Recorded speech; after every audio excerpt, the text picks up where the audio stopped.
sa Panginoon. Alleluia,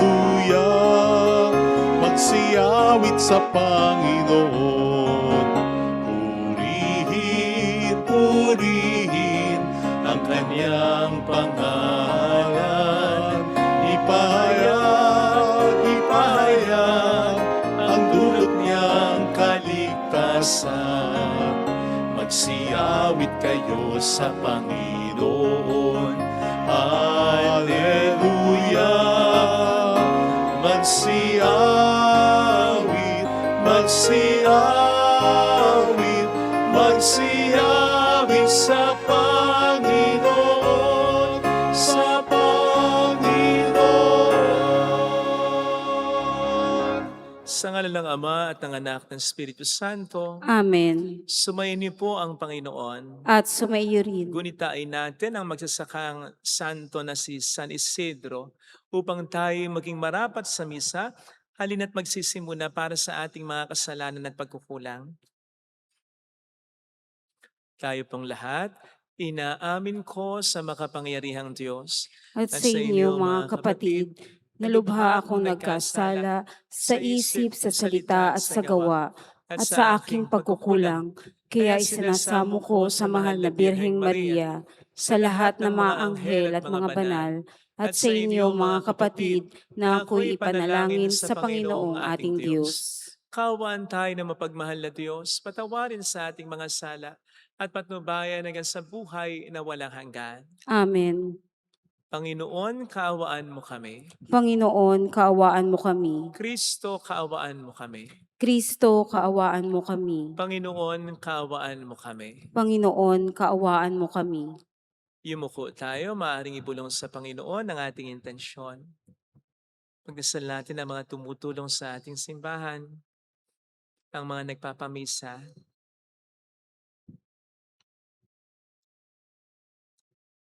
Manalangin tayo.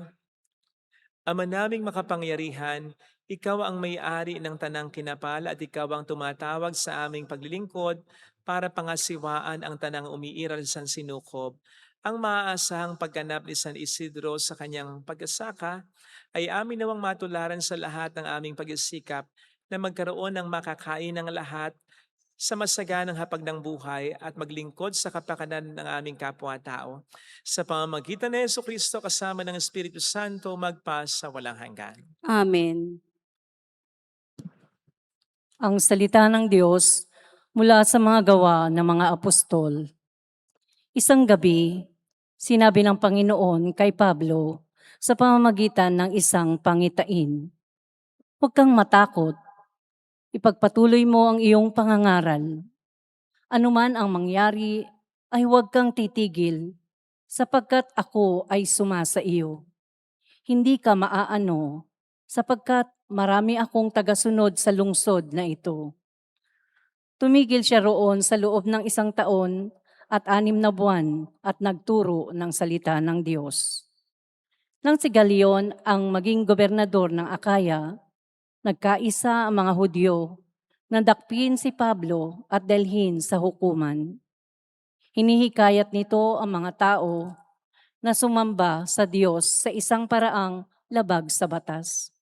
Wika nila, magsasalita na sana si Pablo nang sabihin ni Galion, kung ang usaping ito'y tungkol sa isang mabigat na pagkakasala o paglabag sa batas, makatwirang pakinggan ko kayo. Subalit ang sakdal ninyo'y tungkol lamang sa mga salita at mga pangalan at sa kautusan ninyong mga Hudyo. Kaya hindi ko kayo hahatulan sa bagay na iyan. Bahala na kayo. At sila'y pinalabas niya sa hukuman. Sinunggaban nila si Sosthenes at ang tagapamahala ng sinagoga at binugbog sa labas ng hukuman, ngunit hindi ito pinansin ni Galion. Pagkatapos nito, ilang araw pang nanatili si Pablo sa Corinto sapagkat nagpaalam sa mga kapatid. Pagdating sa Cencrea, nagpaputol siya ng buhok sapagkat natupad na ang isang panatang ginawa niya at naglayag siya patungong Syria kasama ang mag-asawang Priscilla at Aquila. Ang salita ng Diyos. Salamat sa Diyos. Hari ng sangkalupaan, Diyos na makapangyarihan. Hari ng sangkalupaan, Diyos na makapangyarihan. Magdiwang ang lahat ng mga nilikha. Pumalakpak kayong may awit at tuwa. Bilang pagpupuri sa Diyos na dakila, ang Diyos na poon kataas-taasan ay dakilang haring dapat katakutan. Siya'y nagahari sa sangkalupaan. Hari ng sangkalupaan, Diyos na makapangyarihan. Tayo'y pinagwagi sa lahat ng tao, sa lahat ng bansay na mahala tayo. Siya ang pumili ng ating tahanan, ang lupang minana ng mga hinirang. Hari ng sangkalupaan, Diyos na makapangyarihan. Umakyat sa trono ang Panginoong Diyos, hatid ng tambuling malakas ang tunog. Masayang sigawan ang ipinansuob, purihin ng Diyos, siya ay awitan, awitan ng hari, siya ay papurihan. Hari ng sangkalupaan, Diyos na makapangyarihan.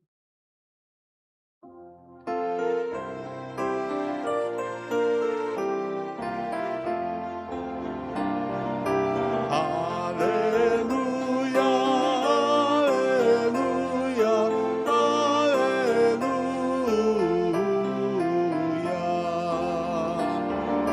Hallelujah,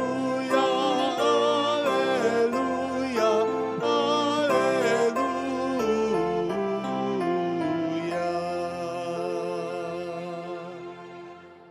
Sumainyo ang Panginoon. At sumaiyo rin. Ang mabuting balita po ng Panginoon ayon kay San Juan. Papuri sa iyo, Panginoon. Noong panahong yon, sinabi ni Jesus sa kaniyang mga alagad, "Sinasabi ko sa inyo, tatangis kayo at magdadalamhati. Ngunit magagalakan sa libutan, matitigib kayo ng kalungkutan, subalit ito'y magiging kagalakan. Kapag nagdaramdam na ang isang babaeng nanganganak, siya'y nahapi sapagkat dumating na ang oras ng kanyang paghihirap. Ngunit pagkapanganak, hindi na niya naalala ang hirap. Siya'y nagagalak dahil sa ipinanganak na sa sanlibutan ng isang sanggol. Gayun din naman kayo. Nalulumbay kayo ngayon, ngunit muli akong makikipagkita sa inyo at mag-uumapaw sa puso ninyo ang kagalakang hindi maaagaw ni numan. Hindi na kayo kailangan magtanong sa akin sa araw na iyon." Mga kapatid, ang mabuting balita po ng Panginoon. Pinupuri ka namin, Panginoong Hesukristo. Welcome sa Our Lady of Lasal at Quasay Parish kung saan ayos lang pong umiyak at samahan tayo ng mahal na ina sa pag-iyak at sa pagdarasal upang maging maayos ang lahat. Sino po dito ang gustong maging masaya? I mean, tunay na masaya. Nakahanda po ba tayong magsakripisyo upang maging tunay na maging masaya? Lahat naman sigurado tayo naghahangad na maging masaya. At iba't iba ang ating paraan sa pagkakamit niyan. Pero iba-iba man tayo ng paraan, sigurado ko na marami sa atin ang magkakapare-pareho na iniiwasan natin ang hirap at sakripisyo. Sapagkat para sa atin, napaka-incompatible nito sa hinahagad nating kapayapaan sa mundong ito. Bakit ka nga naman susuong sa hirap o sakripisyo?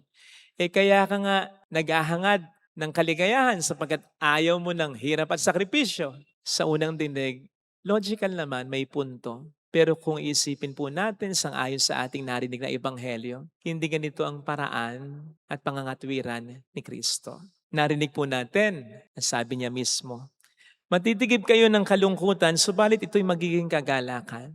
Notice that, hindi niya sinabing, matitigib muna kayo ng comfort, ng mga mabubuting bagay, ng mga nakare-relax na bagay, and then kayo ay matitigib ng kagalakan. No, kalungkutan muna bago ang kagalakan.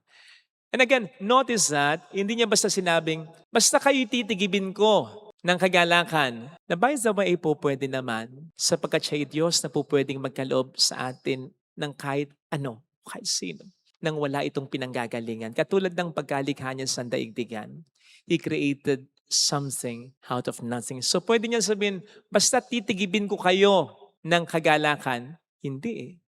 Sabi niya, there must first be grieving. You will grieve and your grief will turn into joy. So may agony muna, may sacrifice muna, may suffering muna, may seemingly endless waiting muna bago ang minimithi nating tunay na saya. May nagagawa o may naibibigay po kasi ang pain and suffering sa atin na hindi nagagawa o naibibigay easily ng convenience, ng comfort at ng pleasure sa atin. With pain, with suffering, mas madali para sa atin ang maging humble, ang maging resilient, ang maging close sa kapwa natin, ang mas ma-appreciate ang mga tao sa buhay natin na nandyan para sa atin, ang mas maging faithful tayo sa Diyos. Hindi nga ba't mas madali nating ma-appreciate at mas ma-experience ang kabutihan at pagmamahal ng Diyos? Hindi kapag okay ang lahat sa buhay natin, kundi kapag dumaranas tayo ng mga matitinding suliranin.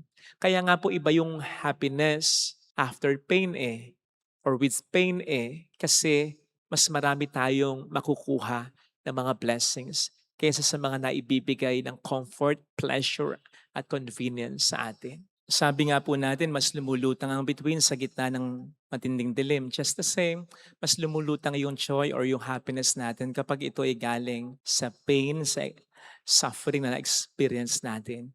Kaya sana mga kapatid, huwag nating isipin na walang kwenta, walang silbi ang mga pain and suffering sa buhay natin.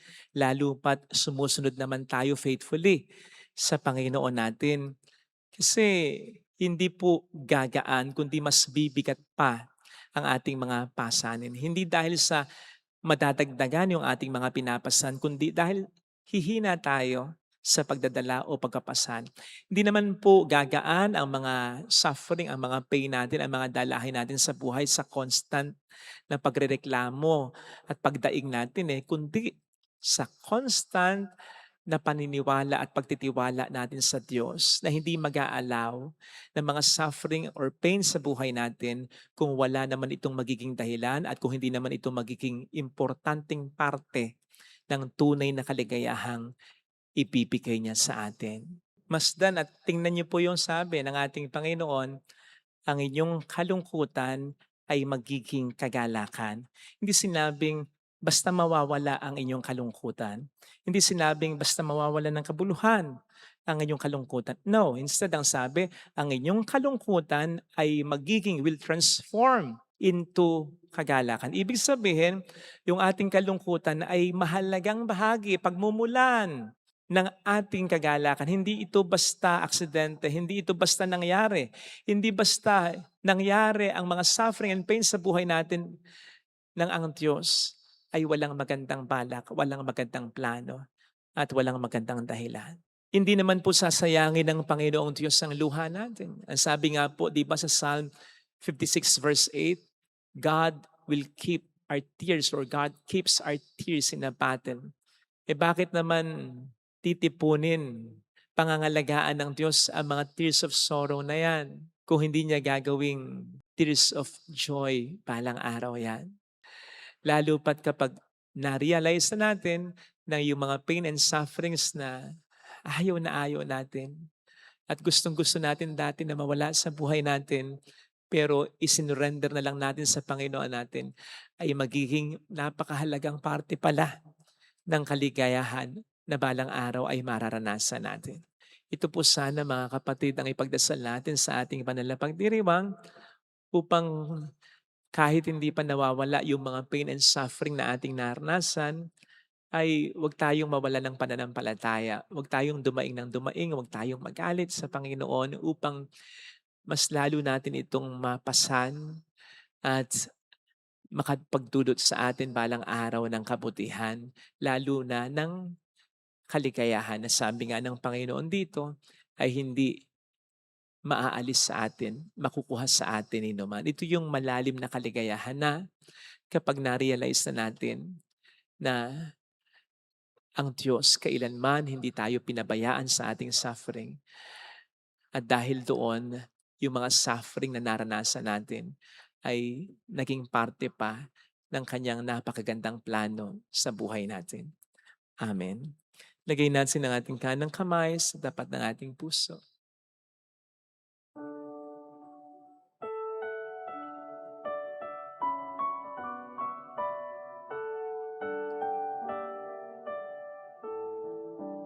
Alam kong may magagawa ang Diyos. Alam kong may magagawa Makapangyarihan siya. ang Diyos. Alam kong may magagawa ang Diyos.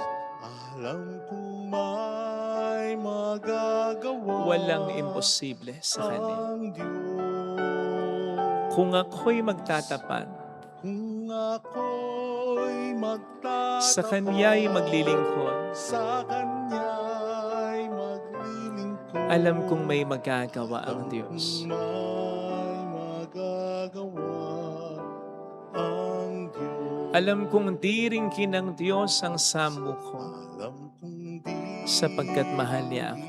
ng Diyos ang samo ko. Alam kong di rin kinang Diyos ang samo ko, Alam kong di ringgit ang sapagkat Diyos alam niya ang samo ang kalagayan ko.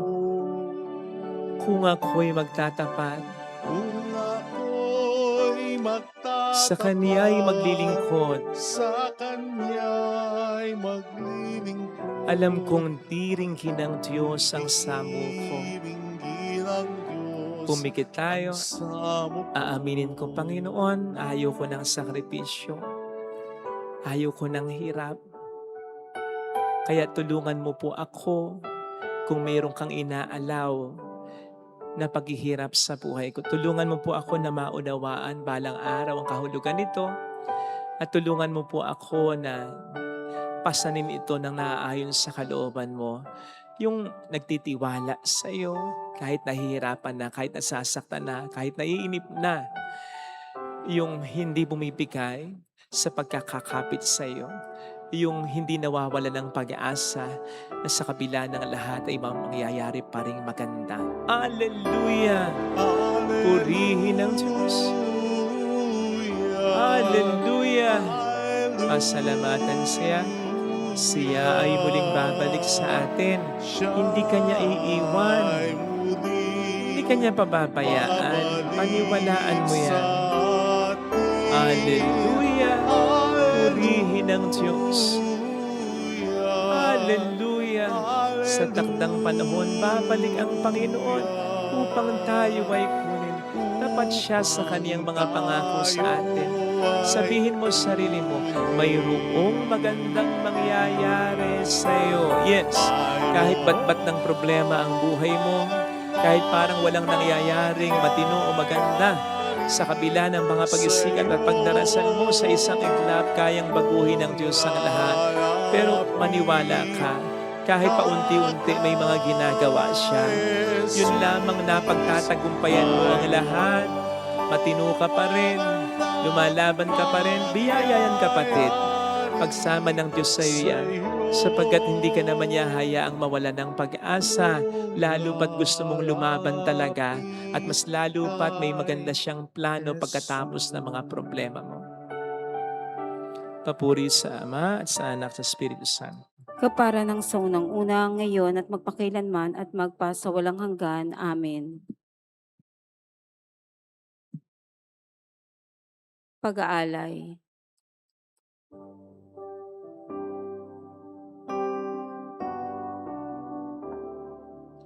Ang tinapay na ito'y nagmula sa lupa, bunga ng paggawa. Kunin mo upang maging pagkain, nagdudulot ng buhay.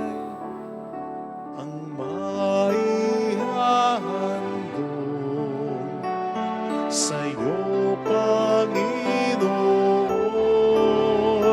ay tinapay at alak mula sa aming kamay. Sa iyong kabutihan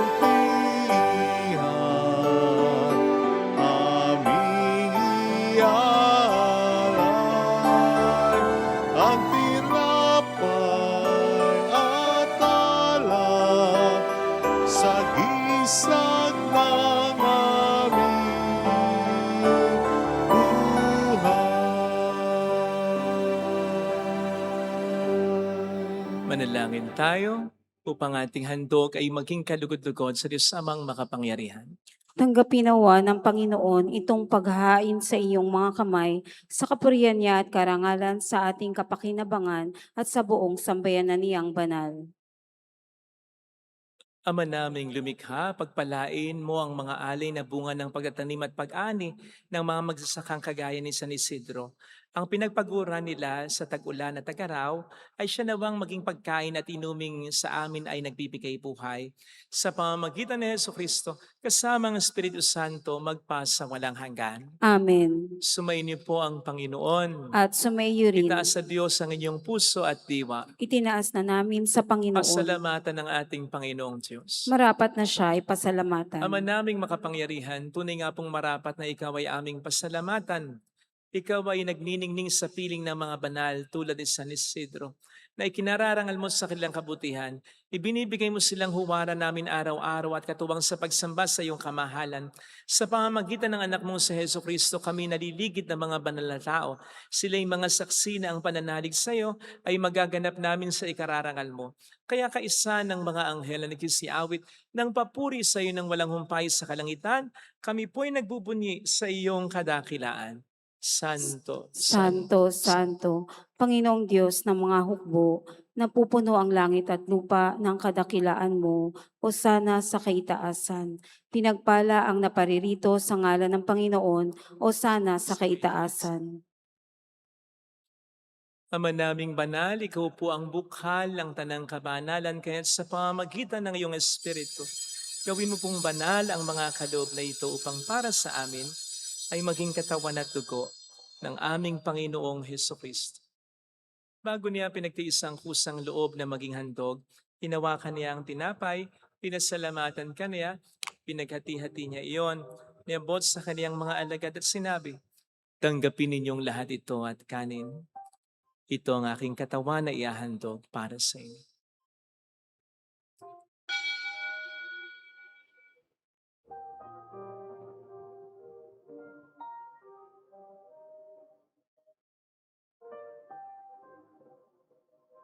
Kaya hindi naman ang matapos ng hapunan, hinawakan niya ang kalis, muli kaniyang pinasalamatan. Iniabot niya ang kalis sa kaniyang mga alagad at sinabi, "Tanggapin ninyong lahat ito at inumin. Ito ang kalis ng aking dugo ng bago't walang hanggang tipan. Ang aking dugo na ibubuhos para sa inyo at para sa lahat. Sa ikapagpapatawad ng mga kasalanan, gawin niyo ito sa pag-alala sa akin."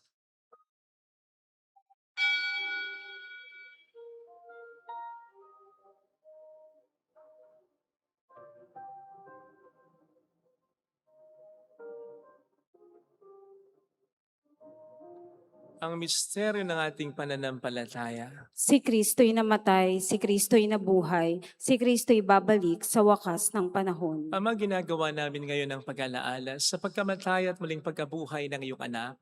Kaya inialay namin sa iyo ang tinapay ng buhay at ang kalis ng kaligtasan. Kami nagpapasalamat dahil kami iyong minarapat at tumayo sa harap mo para maglingkod sa iyo.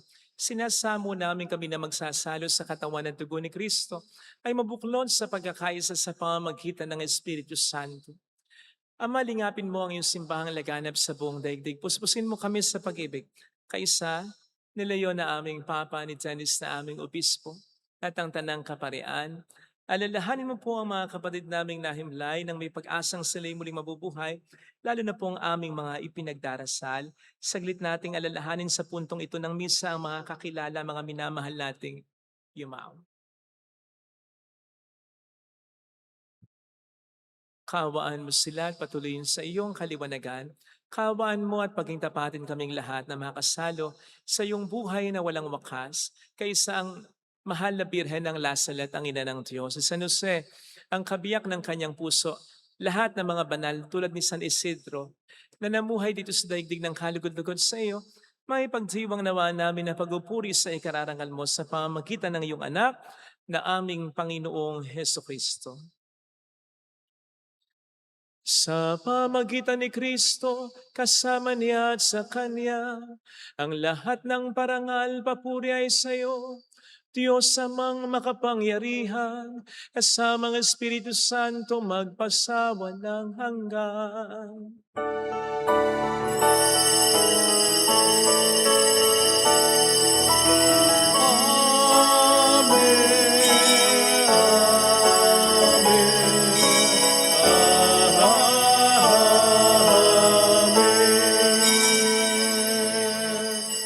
Tumawag tayo sa ating Ama.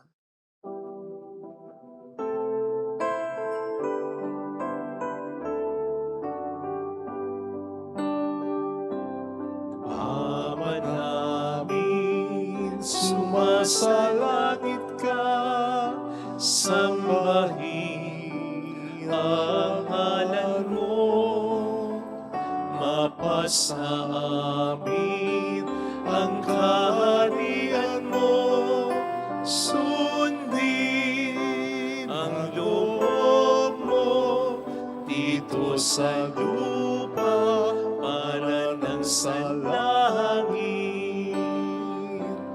Bigyan mo kami ngayon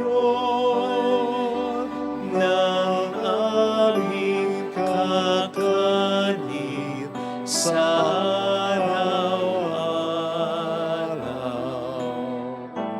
At patawarin mo kami sa aming mga sala, para ng pagpapatawad namin sa nagkakasala sa amin. At huwag mo kaming ipahintulot sa tukso, at ihadya mo kami sa lahat ng masama. Iniling namin kami adya sa lahat ng masama, pagkalooban ng kapayapaan na araw-araw, iligtas sa kasalanan, samantalang aming pinaghahandaan ang dakilang araw ng pagpapahayag ng tagapagligtas naming sa Heso Kristo. Sapagkat iyo ang kaharian, ang kapangyarihan at ang kapurihan, magpakailanman. Amen. Panginoong Heso Kristo, sinabi mo noon, sinasabi mo rin sa amin ngayon, kapayapaan ang iniiwan ko sa inyo, aking kapayapaan ang ibinibigay ko. Tungayin mong aming pananampalataya, huwag ang aming pagkakasala. Pagkalooban mo po kami ng kapayapaan at pagkakaisa sa iyong kalooban, kasama ng Espiritu Santo magpasa walang hanggan. Amen. Ang kapayapaan ng Panginoon ay sumainyo nawang lahat. At sumaiyo rin. Magbigayan tayo ng kapayapaan sa isa't isa. Kapayapaan po. Peace be with you. Kordero ng Diyos Na nag-aalis ng mga kasalanan ng sanlibutan, maawa ka sa amin. Kordero ng Diyos na nag-aalis ng mga kasalanan ng sanlibutan, maawa ka sa amin. Kordero ng Diyos na nag-aalis ng mga kasalanan ng sanlibutan, ipagkaloob mo sa amin ang kapayapaan.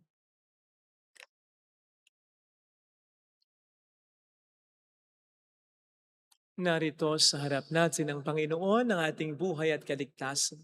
Mapalad tayong inaanyayahan. Panginoon, hindi ako karapat-dapat na magpatuloy sa iyo, ngunit sa isang salita mo lamang ay gagaling na ako.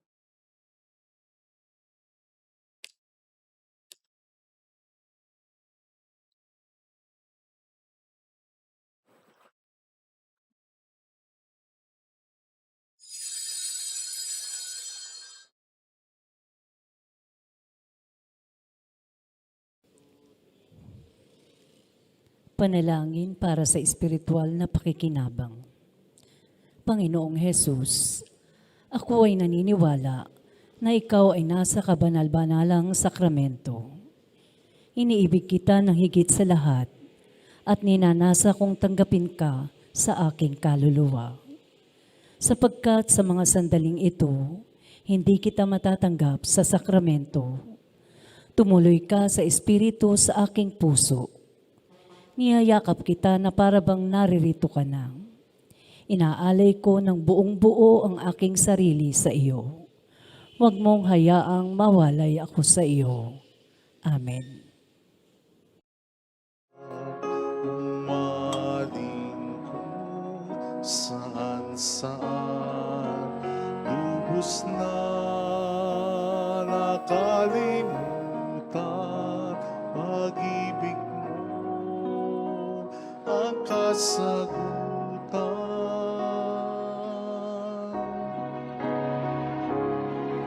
Diyos ko, Diyos ko, ang buhay ko ay naan sa'yo.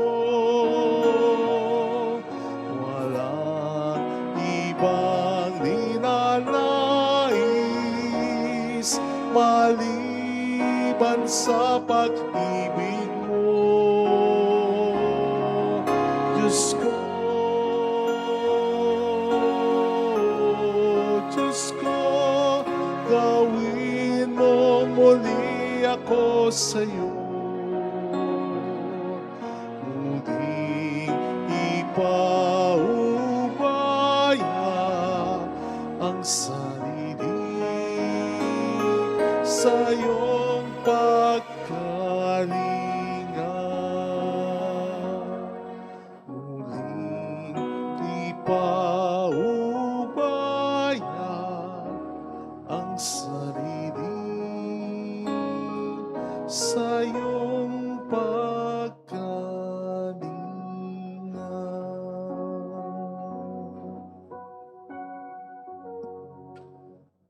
Manalangin tayo.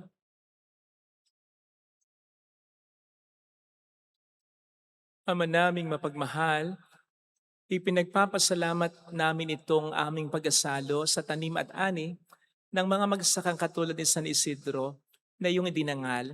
Ang kanyang malasakit na paglingkuran ka at ang kapwa ay siya na bang umiral sa aming pagsisikap na hainan ng lahat ng iyong bigay na kakainin sa araw-araw sa pamamagitan ni Hesus Kristo kasama ng Espiritu Santo magpasa walang hanggan. Amen. Holy God, Holy Mighty One, Holy Immortal One. Have mercy on us and on the whole world. Holy God, Holy Mighty One, Holy Immortal One. Have mercy on us and on the whole world. Holy God, Holy Mighty One, Holy Immortal One. Have mercy on us and on the whole world. Jesus, King of Mercy, We trust in you. alalahanin, Alalahanin, O mahal na Birhen ng Lasalet, ina ng pag-asa, ikaw ang nagpaalala sa aming magbalik loob sa Ama. Ito ang nagpapatunay na ang kagandahang loob mo'y nanatiling busilak. Sa pag-aaruga mo sa amin, tungkulin mo'y tinupad. Sa paanan ni Kristo'y itinuring mo kaming mga tunay mong anak, kaya ninais mong ni Isay huwag mapahamak. Maging sa iyong walang tigil na pananalangin, pati luhay pumatak. Huwag namang mawala ng saysay ang iyong paghihirap. Hiling nawa namin sa iyo, o aming inang liyag, na matapos ang pakikibaka namin sa mundong ito at sa pananatili naming tapat kay Kristo, sa kapurihan mo'y makibahagi kaming ganap upang kung nasaan ka ngayon ay maparoon din kaming lahat at ang kaganapan ng kalwalhatian ng Diyos Amay tuluyang matupad siya nawa. mahal na Bira ng Lasalet, ikapagkasundo ng mga makasalanan. Ipanalangin mong walang patid kaming mga dumudulog sa iyo. Marami pong salamat sa inyong pakikiisa sa mga tulong na binibigay ninyo, lalo na rin po kayo na mga hindi napupunta dito pero patuloy po sa pagtulong ninyo. Nako, napakalaking bagay po, hindi po namin kaya lang ng kami. Napakalaking bagay po ng mga binibigay ninyo, ng support ninyo. Salamat po ng marami. Dahil po sa inyo, nasa pang-5, pang-6 na po tayo pinapagawa na magandang chapel. Kaya maraming po salamat bukod pa sa mga tinutulong natin sa ibang mga parishes, sa ibang mga institutions and individuals. Thank you very much. Sumainyo ang Panginoon. At sumaiyo rin. Pagpalain kayo kasama ng ating pamilya na mapagmahal na Diyos, ng Ama at ng Anak, ng Espiritu Santo. Amen. Umayo tayo sa kapayapaan ni Kristo. Salamat sa Diyos.